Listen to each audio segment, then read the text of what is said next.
retomando. Paramos em Deuteronômio 7, 6 a 8. Volta aí para a apostila.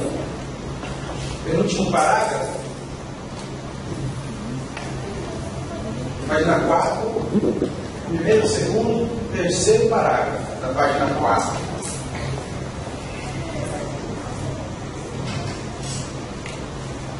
Então essa percepção errônea de Israel a respeito de si mesmo se dá pelo contato que o homem teve com a lei, lá no início, na árvore do conhecimento do bem e do mal, certo e errado.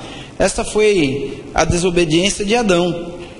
A Bíblia diz que pela desobediência de um só.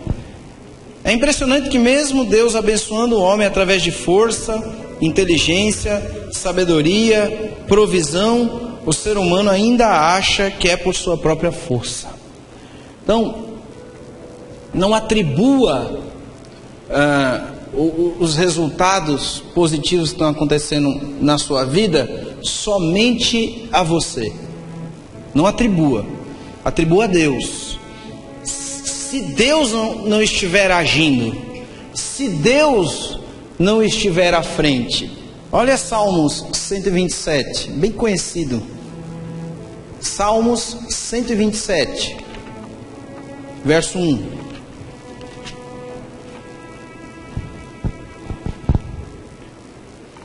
Vamos trabalhar? Sim. Devemos nos esforçar? Sim. Mas se Deus não estiver à frente, se Deus não estiver no negócio, se não tiver o aval dele, se não tiver a concordância dele, usam Amós 3:3 só para homem e mulher, por exemplo, marido e esposa. Perfeito, deve ser aplicado sim. Como andarão os dois juntos se entre eles não houver acordo? É verdade. Com Deus é do mesmo jeito. Como nós vamos andar com Deus se nós não estivermos acordados com Ele?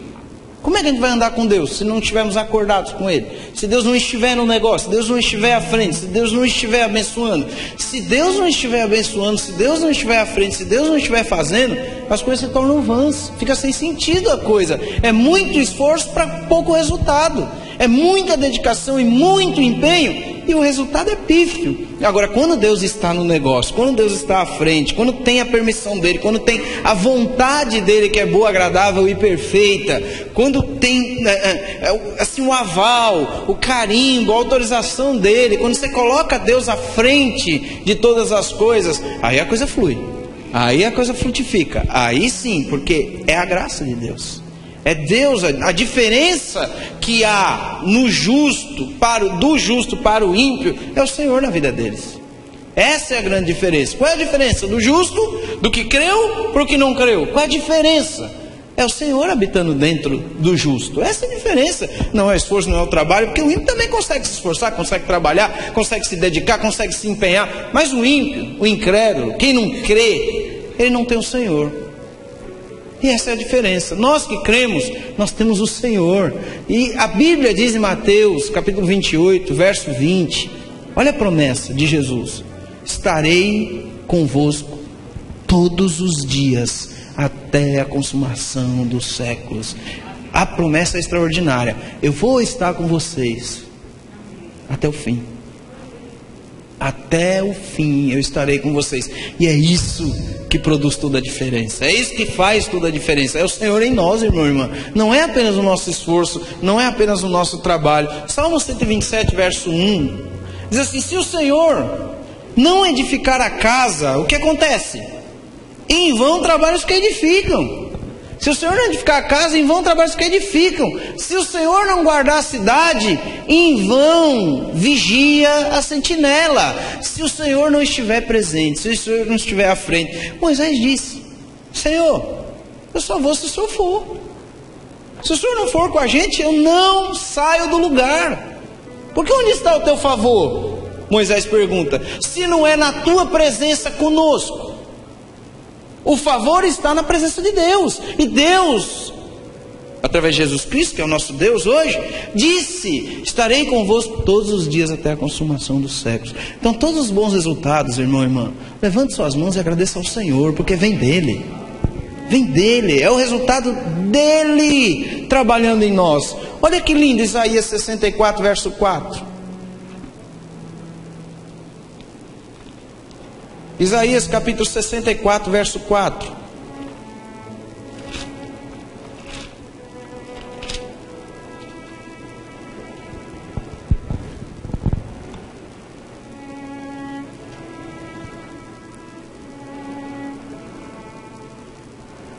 Isaías capítulo 64, verso 4. Porque desde a antiguidade não se ouviu, nem com o ouvido se percebeu, nem com os olhos se viu um Deus além de ti, que faz o quê? Que opera a favor daquele que por ele espera. Na minha versão é um pouquinho diferente o final. Porque desde a antiguidade não se ouviu, nem com o ouvido se percebeu, nem com os olhos se viu Deus além de ti que trabalha. Um Deus que trabalha. Quem trabalha é Deus para nós. Quem crê assim? Pastor, mas eu estou no negócio, mas Deus está em você. Pastor, mas está acontecendo através de mim. Justamente, é Deus através da sua vida, fazendo a sua vida alavancar, fazendo você prosperar. É Deus, porque a Bíblia diz que não se viu um Deus além de ti que trabalha para aquele que nele espera. Esperar é confiar. Esperar é ter fé. Então quando você confia em Deus, Deus trabalha. Quando você não confia em Deus, você trabalha. E os resultados são totalmente diferentes. Quando Deus está trabalhando e você está confiando, aí a coisa vai. Aí são resultados maravilhosos. Mas quando você está trabalhando, deixa Deus de lado, pastor, mas está tendo um resultado. Você não imagina como é o resultado com Deus à frente. Jeremias capítulo 17, um pouquinho mais para frente aí. Logo depois vem Jeremias capítulo 17. Verso 5 em diante.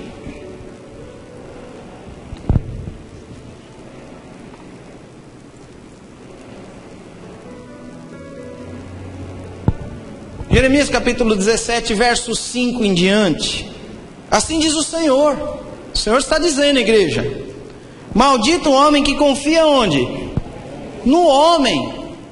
Eu, até outro dia, acreditava que era confiar em pessoas. Eu pensava assim, cria assim: maldito é o homem que confia no homem. Eu não posso confiar em ninguém, eu tenho que confiar só em Deus. Mas não é isso que a Bíblia está dizendo. Maldito é o homem que confia no homem. Maldito é o homem que confia no homem. Olha lá, olha a continuação. E faz da carne o seu braço. Braço da ideia de força. E faz da sua carne a sua força. E aparta o seu coração do Senhor. É um homem que confia em si mesmo. Esse homem que confia em si mesmo é maldito. Aparentemente é uma palavra pesada, mas sabe o que significa maldito? Separado da graça. Fora da graça. Por quê? Porque confia em si mesmo. Na graça você não confia em si mesmo. Na graça você confia em Deus. A graça te leva a confiar em Deus e dizer: Senhor, vá à frente. Senhor, esteja nesse negócio. Senhor, edifica essa casa.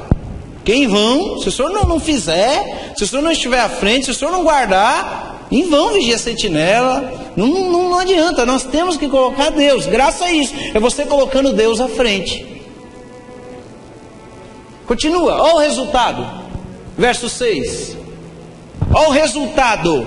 A consequência do homem que confia em si mesmo, que faz da sua carne a sua força, o seu braço. Qual o resultado? Verso 6. Porque será como um arbusto solitário no deserto, e não verá, porque confia em si mesmo. Confia em si mesmo. O homem que confia em si mesmo, ele é um homem solitário. O homem que confia em si mesmo diz: ninguém está comigo. O homem que confia em si mesmo diz: eu faço tudo sozinho. O homem que confia em si mesmo diz: poxa, ninguém me ajuda. Se eu não fizer, ninguém faz. O homem que confia em si mesmo. O homem que faz do seu braço a sua força, que confia nele. Ele é como um arbusto só. Um arbustozinho. Aonde? Solitário no deserto. E não verá. Ele não vai conseguir ver quando vier o bem. O que é o bem? É a graça de Deus. Então o homem que confia em si mesmo, ele não enxerga a graça. O homem que acredita no seu próprio potencial e diz: eu faço a diferença. Eu não preciso de uma igreja. Eu não preciso da palavra. Eu não preciso disso. Eu faço a diferença. Eu acordo de madrugada. Eu vou dormir tarde. Eu faço toda a diferença. Eu prefiro confiar em Deus. Não que eu não vou acordar cedo, nem dormir tarde. Nada a ver. O apóstolo Paulo é o homem que pregou graça mais do que todos. O apóstolo Paulo. E é um homem que às vezes se arrastava. Ele se arrastava para cumprir o mandamento de Deus, para cumprir o ID de Jesus. Ele se arrastava, chegou a ser carregado. É um homem que trabalha muito. E ele dizia, não eu. 1 Coríntios 15:10. Não eu, mas a graça de Deus comigo. Ele reconhecia isso. Ele disse, eu trabalho muito mais, no verso 9. Eu trabalho muito mais do que todos eles. Aí ele disse no 10, todavia não eu, mas a graça que opera eficazmente em mim. Existe uma graça de Deus operando em nossas vidas que nos leva a ter resultados positivos. Olha o verso 7 como é diferente. Sim, concluindo, o verso 6. Antes morará nos lugares secos do deserto, na terra salgada e inabitável. Ele sempre se sente sozinho, quem confia em si mesmo. Já em contrapartida, no verso 7, está falando de outro homem agora. Lá está no 5, estava falando a partir do 4, a partir do 5, perdão, estava falando de um homem que confia em si mesmo, na sua própria força. A partir do 7 é outro homem. Bendito um homem que confia onde? Em quem? No Senhor. Alguém aqui confia no Senhor? E cuja esperança é quem? É o Senhor. Aí sim. Resultado? Verso 8. Porque ele é como a árvore plantada junto às águas, que estende as suas raízes para o ribeiro, e não receia quando vem o calor. Ninguém diz que não vai ter dificuldade. Ninguém diz que não vai ter dificuldade. Ninguém diz que não vai ter aflição. Ninguém diz que não vai ter tribulação. É óbvio que vem. Está aqui, ó. É para todos. Gente, a dificuldade está aí para todos. Para todos nós. O problema é que a gente fica olhando a grama do vizinho. Fica, é mais verde, é melhor, aqui é diferente, a condição dele é melhor. Não, confia no Senhor, porque vai ser como a árvore plantada junto às águas, que estende suas raízes para o ribeiro, e não receia quando vem o calor, quando vem a dificuldade, mas a sua folha fica verde, na graça de Deus. Quando nós confiamos no Senhor, quando o Senhor está à frente, a folha fica verde, e no ano de sequidão, não se afadiga, nem deixa de dar fruto. Nem deixa de dar fruto. Para quem? É uma promessa vinculada. É uma promessa que está presa a alguém. Aquele que confia no Senhor e faz do Senhor a sua esperança, e faz do Senhor a sua força. Senhor, eu creio. O problema da nação de Israel foi esse. Deus está em nós. A diferença está em nós. Não está no Senhor, não. O Senhor manda, nós fazemos. Vamos cumprir a vontade do Senhor? Vamos. Mas como? Deus conosco. O nome dele é Emanuel. Emanuel, que significa Deus conosco. Como vai dar certo? Deus conosco. Como vai dar certo? O Senhor à frente. Como vai dar certo? Confiando no Senhor. Como Israel pensava? De forma diferente. Vamos ver como Israel pensava. Lá em Romanos, pensamento de Israel, para a gente concluir aqui. Romanos, deixa eu só dizer o capítulo. Romanos, capítulo 10, verso 1.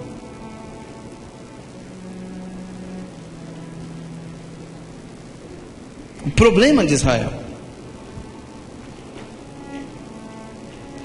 Sobe um pouquinho para a gente entender melhor o contexto, a partir do verso 30 do capítulo 9, bem pertinho aí. Vamos entender todo o contexto. Romanos 9, a partir do verso 30, vamos ler.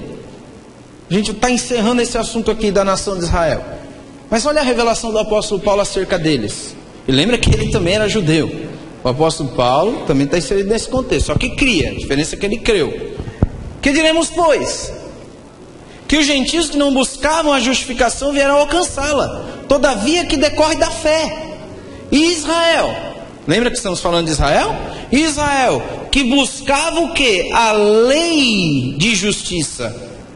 Israel buscava a lei de justiça. O que é isso? Como assim lei de justiça? As obras. A lei de justiça são as obras. A lei de justiça é o fazer para poder ter. É o fazer para merecer. É a lei da justiça. Não chegou a atingir essa lei.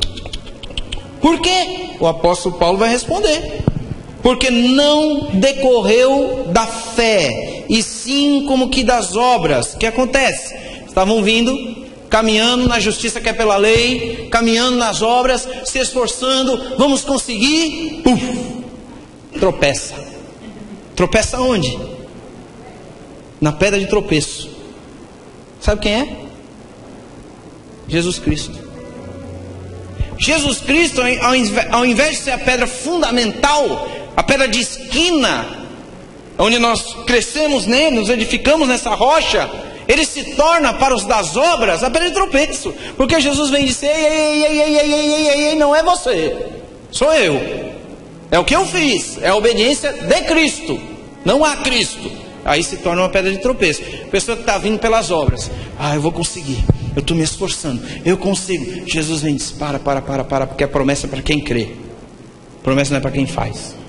A justiça é pela fé, não é pelas obras. Para tudo. Aí Jesus, que é o Salvador, se torna para Israel pedra de tropeço. É o que está escrito: eis que põe em Sião uma pedra de tropeço e rocha de escândalo, e aquele que nela crê não será confundido. Falando de Jesus, irmão. Capítulo 10, verso 1. Irmão, a boa vontade do meu coração e a minha súplica a Deus a favor deles são para que sejam salvos, porque lhes dou testemunho de que eles têm zelo por Deus. Tem zelo, tem cuidado. Não podemos negar esse fato, irmão. Eles têm zelo, os das obras, os da lei. Eles têm um cuidado tão grande com Deus, um carinho tão grande. Aquelas mulheres de oração, aqueles homens de oração são tão dedicados, são tão empenhados, são tão esforçados. Eles têm zelo. Eu não estou ironizando, não estou satirizando, eu estou falando sério, são mesmo dedicados, empenhados, envolvidos, né? No matutino, estão lá sempre. Só que eles têm um problema, só que eles têm uma dificuldade. Olha o que acontece. Porque eles dão testemunho de que eles têm zelo por Deus, porém não com entendimento. Tem zelo por Deus, mas não tem entendimento. Que entendimento? Verso 3. Porquanto, desconhecendo a justiça de Deus, esse é o problema. Está aqui o problema deles. Desconhece a justiça. Vai falar sobre justiça de Deus com eles, não sabe nem o que é isso. É verdade, Deus é vingativo, viu? Justiça de Deus traz à mente isso. Deus é vingativo, Deus vai fazer justiça, Deus vai fazer, Deus vai operar, Deus vai fazer justiça. Se você que está me vendo sofrer, você vai ver o que vai acontecer com você. Justiça, a ideia de justiça é isso. Só que justiça de Deus nós sabemos que não é nada disso. Justiça de Deus é Deus lançando sobre Jesus Cristo os pecados de todos aqueles que creem, ou seja, do mundo inteiro. Aí recebe quem crê. Pecado do mundo inteiro lançado sobre o Senhor.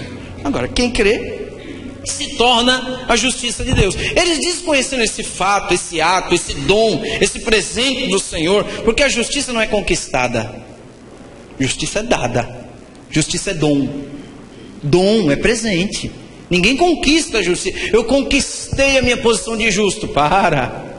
Ninguém conquista posição de justo. Posição de justo é um presente que Deus dá para quem crê. Alguém aqui crê? Você recebeu uma posição. O que é ser a justiça de Deus? Andar na presença de Deus sem nenhuma culpa ou condenação, como se o pecado nunca tivesse existido. É andar, Romanos 8:1. Agora, pois, nenhuma condenação há para aqueles que estão em Cristo Jesus. Por quê? Porque Deus os fez mediante a fé, justiça de Deus. Você anda, aceito por Deus. Você é recebido nos céus com alegria. Assim como Deus disse a Jesus: tu és meu filho amado, em quem eu tenho todo o prazer, assim você também é declarado por Deus. Você é declarado por Deus filho amado, em que Ele tem todo o prazer. Pastor, mas eu estou errando. Calma. Os erros vão diminuir. Os erros vão diminuir. Vai ouvindo esse evangelho, vai ouvindo essas verdades, e os erros vão diminuir, e você não vai fazer força para que isso aconteça.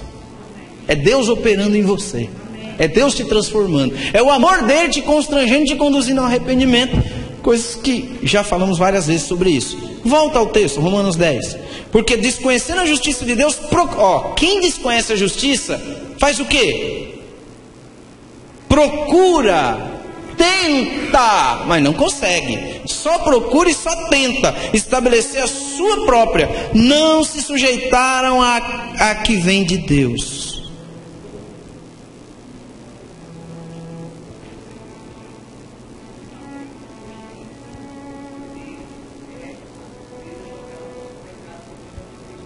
sobre Jesus. Deus punir Jesus em nosso lugar. Aí quem crê recebe. Isso também não podemos defini-la assim. Esse é um dos quesitos da justiça de Deus, porque ela é muito ampla. Não sei se vocês tiveram já essa matéria, justiça de Deus? Já? Ela é muito ampla. Isso é um dos quesitos, isso é um dos benefícios. Justiça de Deus não é só isso. Justiça de Deus é tanta coisa, irmão. Tanta coisa maravilhosa, só fala de coisa boa. Mas podemos definir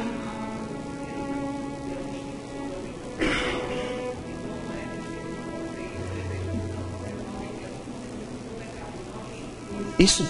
Quem planta colhe, irmão. Consequência das suas próprias decisões. E Deus é bom. E Deus branda isso. Porque se fôssemos colher tudo que plantamos, misericórdia, irmão. O que nós plantamos antes de nascermos de novo? Mas isso foi cancelado, irmão. Deus é misericordioso. Se Deus realmente permitisse que tudo que a gente planta, a gente colhesse, mas não está na Bíblia, leia o contexto. Está falando da área financeira. Gálatas, está falando ali naquele capítulo de coisas financeiras. Se nós fôssemos colher aquilo que plantamos, aí seria complicado, irmão. Porque nós íamos colher tanta coisa ruim, porque a gente fez tanta coisa ruim. Ah, pastor, eu não. Só a sua incredulidade já impede você de receber as coisas de Deus. Deus é brando, Deus é misericordioso, Deus é bom, Deus nos ama, Deus Ele é um Pai maravilhoso para os seus filhos. Me permita dizer isso. Não sei se depois eu volto, mas Deus faz vista grossa conosco. Ele nos ama, irmão. Deus nos ama. Faz vista grossa. Como assim? Deus não vai te castigar. Deus não vai te castigar quando você errar. Mas não. Ele faz vista grossa. Ele é cheio de misericórdia. Creia em Deus. Quando você falhar, vá até Ele e diz: Senhor, eu falhei, mas eu estou aqui diante da Tua graça para receber misericórdia. E vai receber. Porque no trono da graça está cheio de misericórdia. Não tenha medo de Deus. Não tenha medo de Deus. Se aproxime com fé. Se aproxime confiadamente. E você vai receber misericórdia. Porque você é hoje, pela fé, a justiça de Deus em Cristo Jesus. Significa também, irmã, você perguntou, ser a justiça de Deus significa ser aceito. Eu falei na aula passada, ser a justiça de Deus significa ser declarado inocente por Deus. O tribunal divino te justificou por causa do sangue de Jesus. Ser a justiça de Deus é receber o benefício do sangue de Jesus. O sangue de Jesus nos justificou de todos os nossos pecados. Passado, presente e futuro. Foi isso que o sangue fez conosco. Eu vou sair pecando. O quê? Não estraga. Não atrapalha a mensagem. Você nasceu de novo, irmão, irmã. Você nasceu de novo. Sua natureza é divina. Você tem a semente de Deus dentro de você. Oba, eu descobri que eu posso sair pecando, que eu já estou perdoado. Importa-vos nascer de novo. Se essa mensagem leva você a pensar desse jeito, você tem que ter uma experiência pessoal com o Senhor. Porque nós temos abuso do pecado. Abuso. Amou a justiça e odiou a iniquidade. O sentimento dele passou para nós. Tem o mesmo sentimento que houve em Cristo Jesus. Isso é gerado em nós. É automático, irmão e irmã. Nasceu verdadeiramente de novo, já não tem mais prazer. Eu tive uma experiência, eu acho que a maioria de vocês teve. Depois que nasceu de novo, foi em lugares que não deveria ter ido. Que ia antes e tinha prazer. Ei, já aconteceu isso com você? Você ia a lugares que você tinha prazer. Você nasceu de novo. E não sei porquê, algum motivo, você apareceu lá de novo. Você estava com a mesma alegria, né? Da primeira vez que você foi? Não? Você se sentiu estranho? Fora do ninho? O que eu estou fazendo aqui? Esse lugar não combina comigo? Peraí, gente. Aí ouve graça, vai sair pecando? Você fica constrangido porque você esconde alguma coisa da sua esposa, irmão? Irmã, você fica constrangida. A sua reação revela. Você não consegue mais esconder nada. Antes, misericórdia.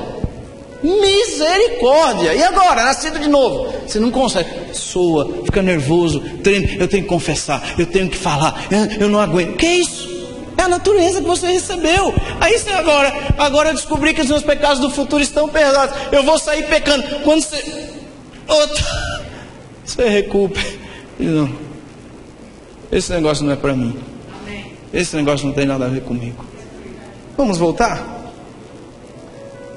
Então é o Senhor que faz, é o Senhor que vai à frente, é o Senhor que...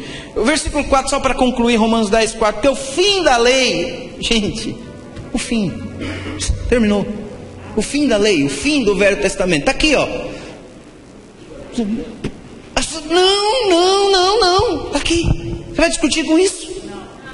Vai discutir com a palavra? Porque o fim da lei... Porque Cristo, aqui na minha versão é diferente, porque Cristo é o fim da lei, para justificar a todo aquele que crê. O fim da lei é que, ou seja, ele veio e cumpriu. Por nós. Em substituição nós recebemos os benefícios que ele mereceu. Foi transferidos a nós, mediante a fé. Deus te ama, irmão, irmã. Deus te ama, creia nisso. Creia nisso. Pastor, e o dia do juízo? Falamos na aula passada. Confiança. Porque no dia do juízo, ó, tranquilo. Por que tranquilo? Porque está favorável? Não. Pense numa frase errada. Pense numa frase errada. Qual vem na... Quem disse? Só porque está tranquilo, está favorável? Pode estar grande tribulação, está favorável. Amém. Porque Deus está conosco, irmão, irmã. Porque tem graça, sempre vai estar favorável. Amém. Você crê assim?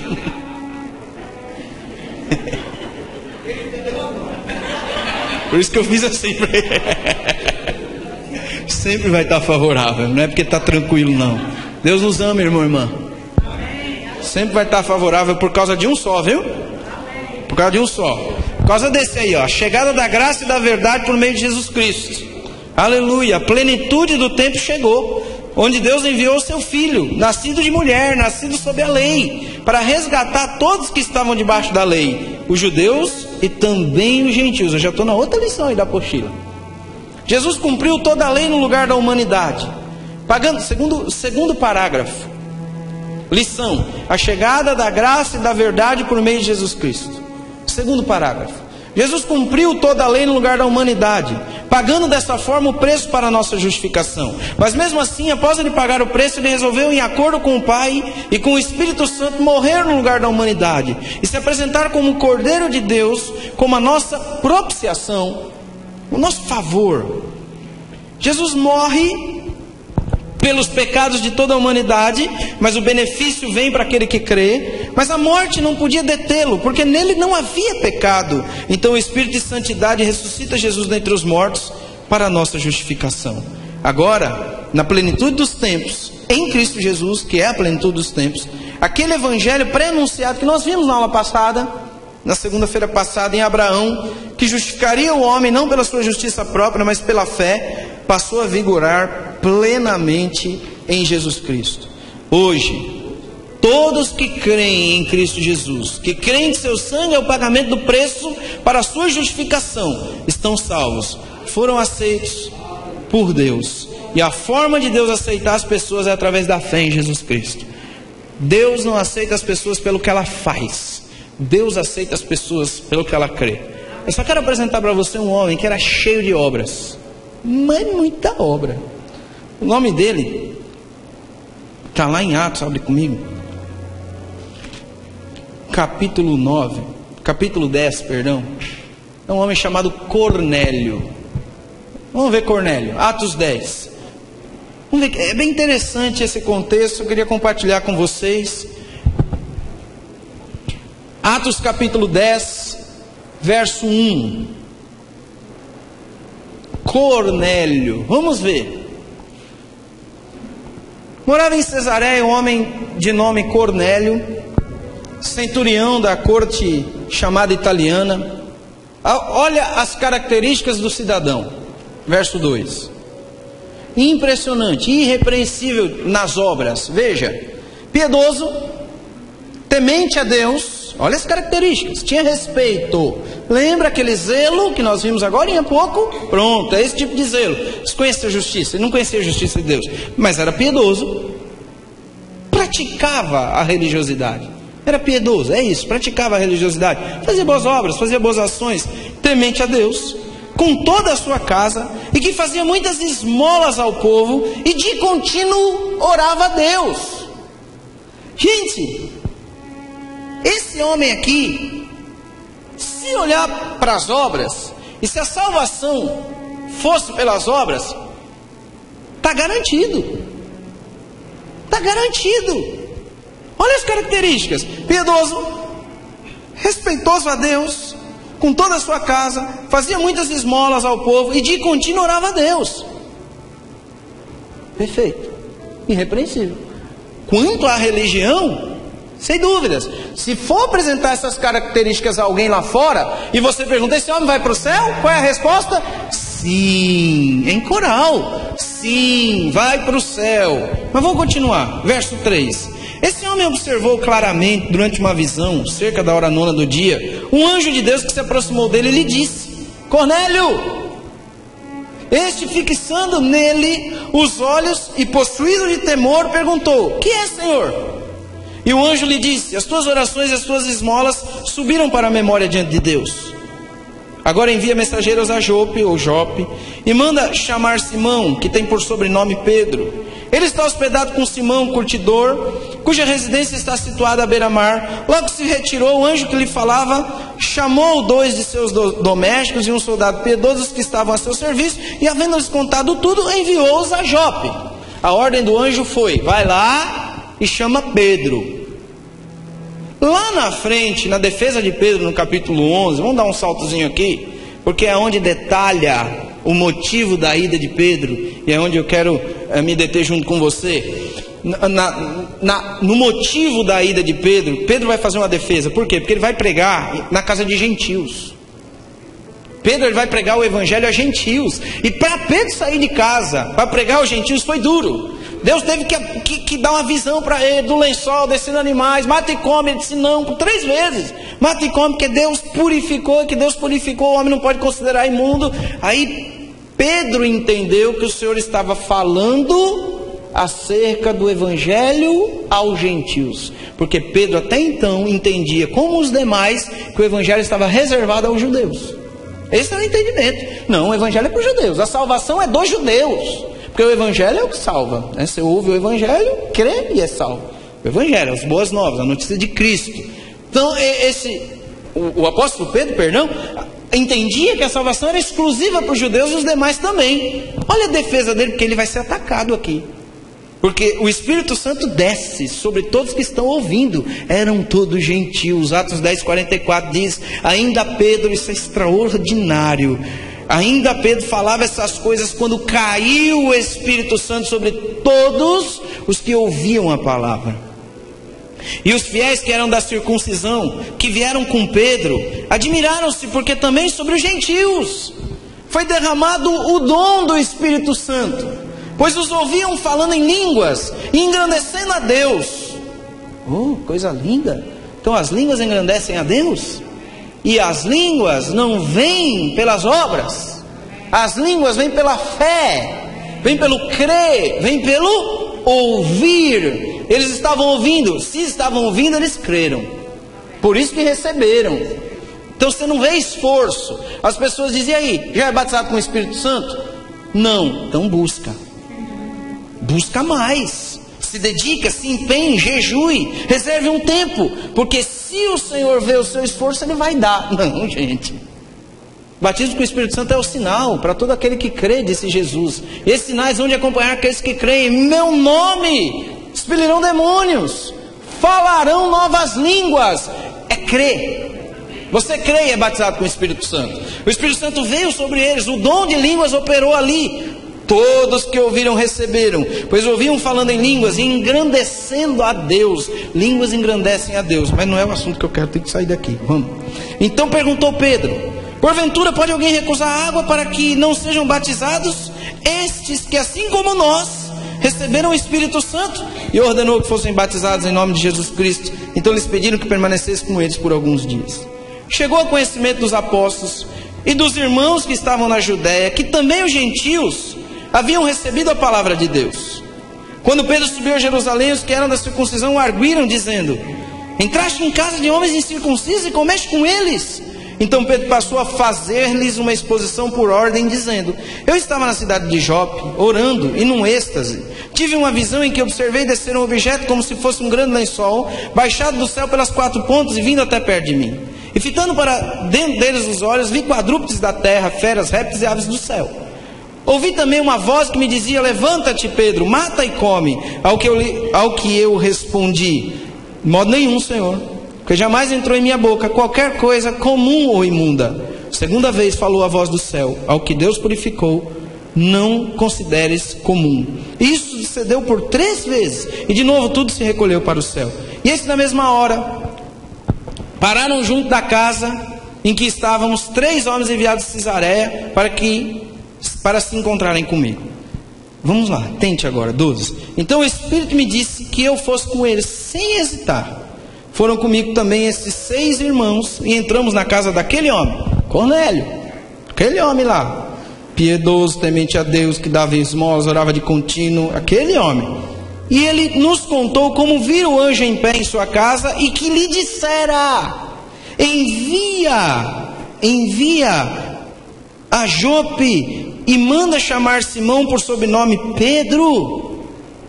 E agora, gente, versículo 14: o qual te dirá palavras.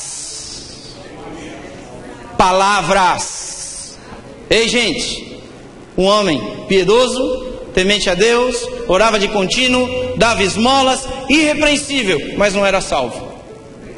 Não era salvo, porque não é pelas obras. O qual te dirá palavras. O que salva? Não são as obras, irmão. Deleta essa associação de obras com salvação, porque eu não encontro na Bíblia um homem irrepreensível como Cornélio. Depois de Cristo, o apóstolo Paulo, pode ser, mas um homem que a Bíblia enfatiza, mas faz questão de dizer que ele foi salvo porque ouviu. Porque ouviu. Você pode dizer: mas ele ouviu porque ele fazia boas obras. E o ladrão na cruz? Já falamos sobre ele. Me diga as boas obras do ladrão na cruz. O ladrão na cruz era piedoso? Não. Temente a Deus? Não. Dava esmolas? Roubava, era ladrão. A Bíblia diz que era ladrão. Mas creu, está puxando. Vimos isso, está lá na frente lá. É o primeiro que está puxando a fila da salvação, para dizer que não é pelas obras, irmão. Então Cornélio aqui é uma representação disso. Salvação é pela fé na graça de Deus. Fé vem pelo ouvir, o ouvir a palavra. Pastor, eu quero salvar fulano. Traga ele para ouvir. Se ele crê, você não salva não. Quem salva é Deus. Se ele crê, Deus salva. O que eu tenho que fazer? Traga ele. Eu falei, não sei se eu falei aqui, lá em Nova Natal eu estou planejando botar uma faixa bem grande: não aceitamos pessoas perfeitas. Não aceitamos. Não. O que ela está fazendo lá? Pessoa perfeita? Não, pessoa imperfeita.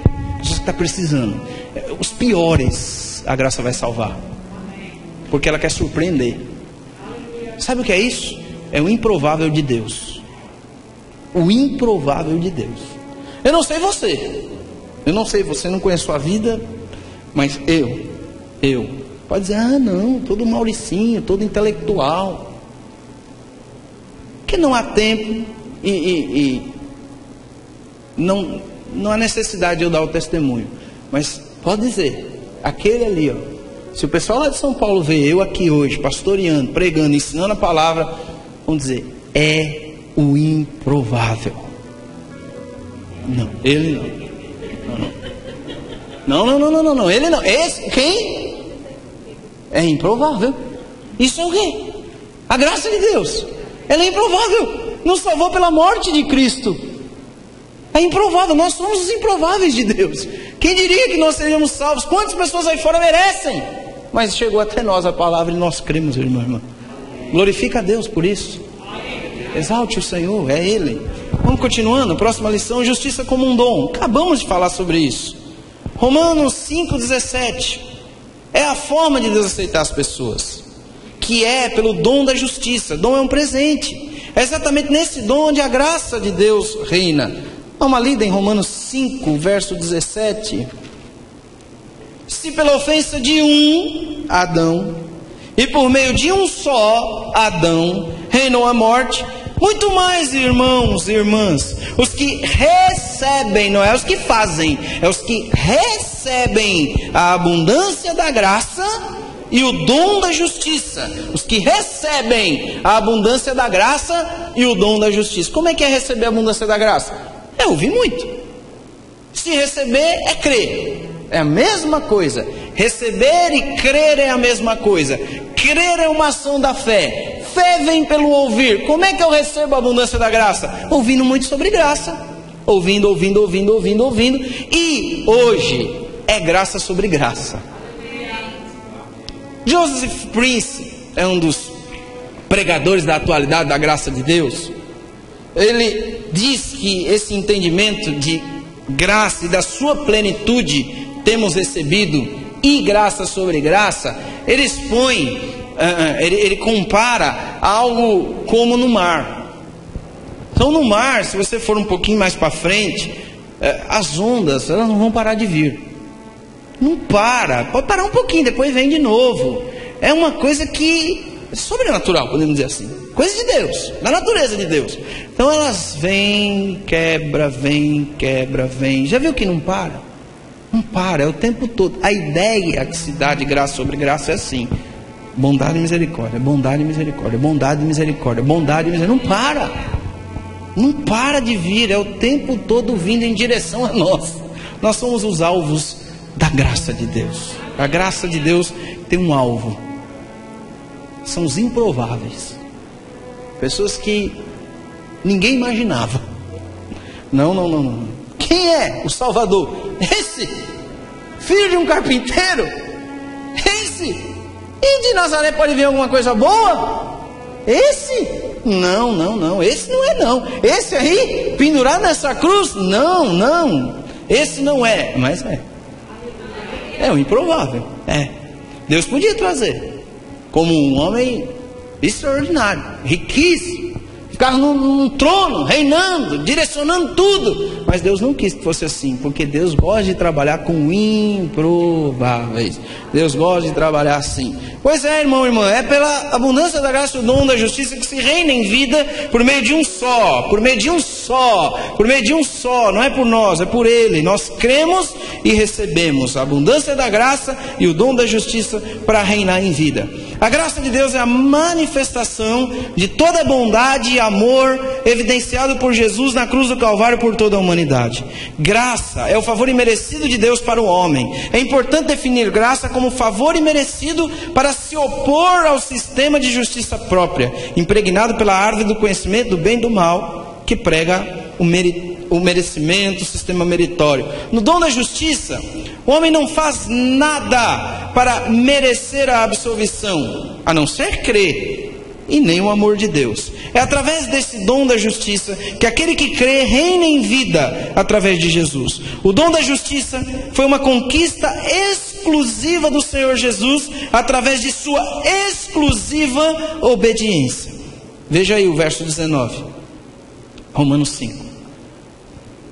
Porque como pela desobediência de um só homem, muitos se tornaram pecadores, assim também por meio da obediência de um só, muitos se tornarão justos. Então é a obediência de um, igreja. Não é a tua obediência que te qualifica, é a obediência de Cristo. Creia na obediência de Jesus. Ele foi obediente por você, por mim, por nós. Assim como em Adão todos foram feitos pecadores, isso concorda com o que Jesus disse: o que é nascido da carne é carne. João 3,6. Também em Jesus todo aquele que crê. Também em Jesus todo aquele que crê é feito justiça de Deus. Ou seja, é aceito por Deus da mesma forma que Jesus é, e isso vai um pouquinho além do nosso entendimento, aqui ó, da mente, da nossa compreensão mental. Isso aqui vai além. Como pode eu, do jeito que eu sou, ser aceito como Jesus é?